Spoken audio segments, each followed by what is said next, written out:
We know when to start harvesting by checking the moisture levels, and that usually starts by going out in the field and shelling the corn by hand and running it through a moisture tester. And once we think it's about ready to where we can start, we have a grain dryer, which is basically kind of like a clothes dryer, to where you put the grain in and it just blows heat to it to help dry it. A combine is a harvester. So the thing on the front you see is we call a header. That brings the corn in and it chops the stalk off. From there, it brings it into the center of the combine. And our combine has what is called a rotor. This rotor turns in a big circle, and that's what gently pulls the kernels off. Kernels fall down into one auger to keep the good. The rest of it falls into the back and it goes out the back, which is what we call chaff.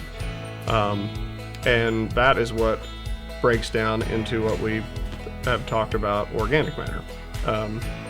So basically, the combine separates the good from the bad. Keep the good, the bad goes out the back.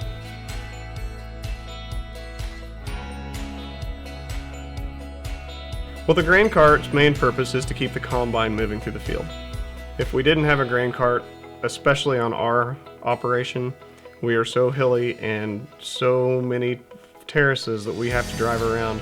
If we didn't have a grain cart, the combine would have to drive all over the place to get back to a truck.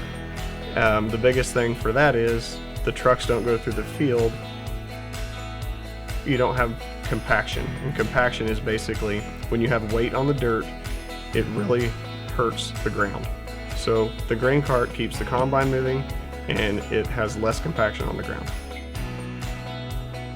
We haul all of our corn to 2 or 3 different places. 2 of them are end product. There we'll grind the corn into food. What can't be made into food will turn right into fuel for ethanol primarily. And what the byproduct of that can't be used for fuel will end up turning into animal feed.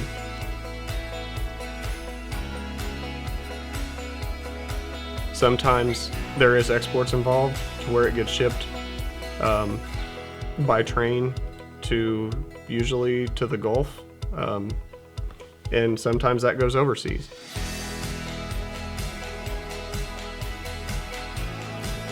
Harvest is a family affair in good and bad ways.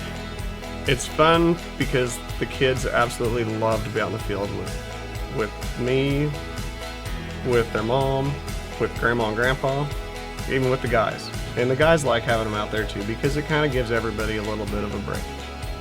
However, there's a lot of times where I'm not home much, so it does take a lot of time. But it is a lot of fun and a kind of a good breather when everybody can get together, and maybe once a week we can just shut things down for a half an hour or an hour and eat supper or lunch or something. Doesn't happen much, but it's a good thing that everybody knows how important, how busy it is, and everybody pretty much just pulls together because you only have so much time to get it done. And the quicker you can get it done, the better it is for the farm and the crop.